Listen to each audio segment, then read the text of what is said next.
move on to our next speaker now, Kieron Spoors. Kieron is a second year studying law at Homerton College. Welcome to the floor.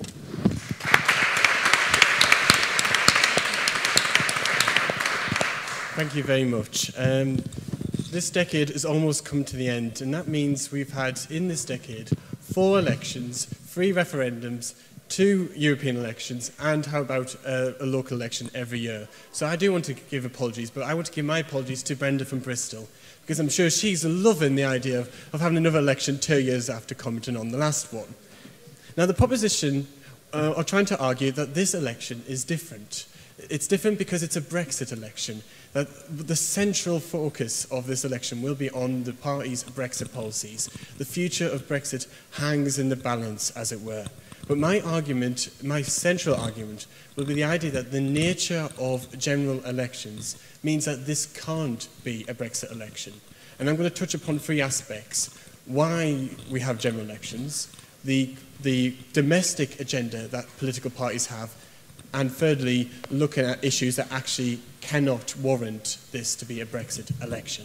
So first of all, starting off with why we have general elections. And I'm afraid I have to start by explaining something quite obvious to the proposition. It's called a general election for a particular reason.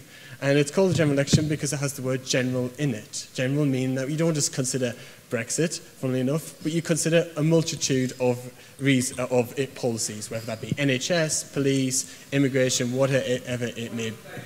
Not at the moment.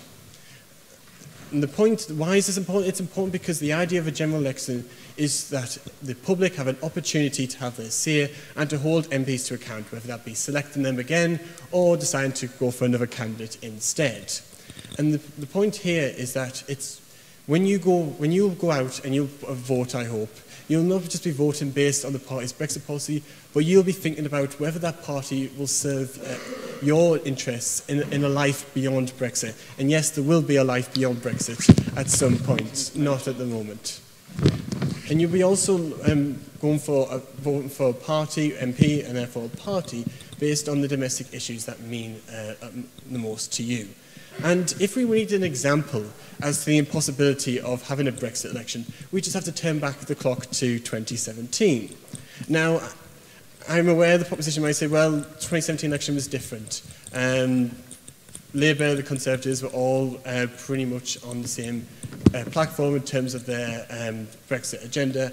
The Brexit Party didn't exist because Nigel Farage pretty much accepted the rhetoric that was being used by the Prime Minister at the time.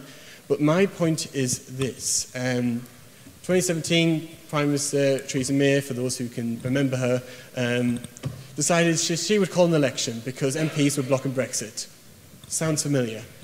She was also ahead in the polls. Sounds familiar. And she also believed that she would be the right person to deliver Brexit. Again, sounds wrong familiar. But the problem is she underestimated that the Labour Party's ability to attract so many people, including young people in particular, not because of the Brexit policy, but because of the domestic agenda, the ideas that they had in terms of, for example, university funding. And this leads me on to my second point, the idea of the political parties. And so, yes, indeed, the political parties have certainly developed somewhat more of a distinct Brexit policy. Liberal Democrats revoke, Brexit Party, clean break Brexit, Conservatives deal, Labour Party find out after the election, and you're... Thank you.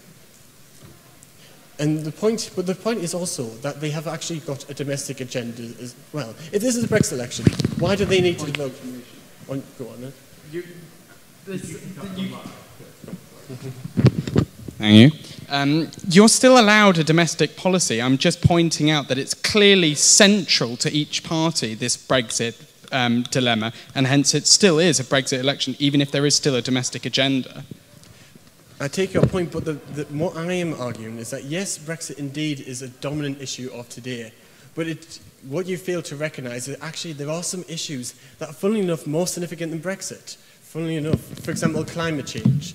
Climate change is probably one of the most serious issues that we ever face. That is more catastrophic, its potential, than any form of Brexit.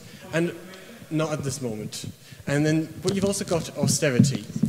A Brexit election might potentially give the answer to this great question of Brexit, but it's not going to help the families who are looking for food and have to go to food bank. It's not going to help the elderly couple who is in need of social care.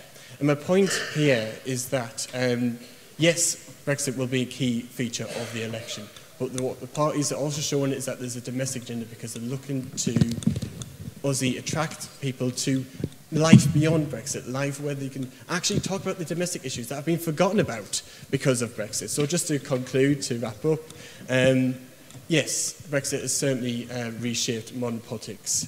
But what I've highlighted here is that we must not forget the purpose of an election. That is the opportunity for the public to hold the executive and MPs to account. Boris Johnson says that he wanted to go back to the people on Brexit. He could have done that through a referendum. That's basically the same objective. But no, he's chosen an election. And for the reasons I have raised, I urge you to oppose this motion. Thank you.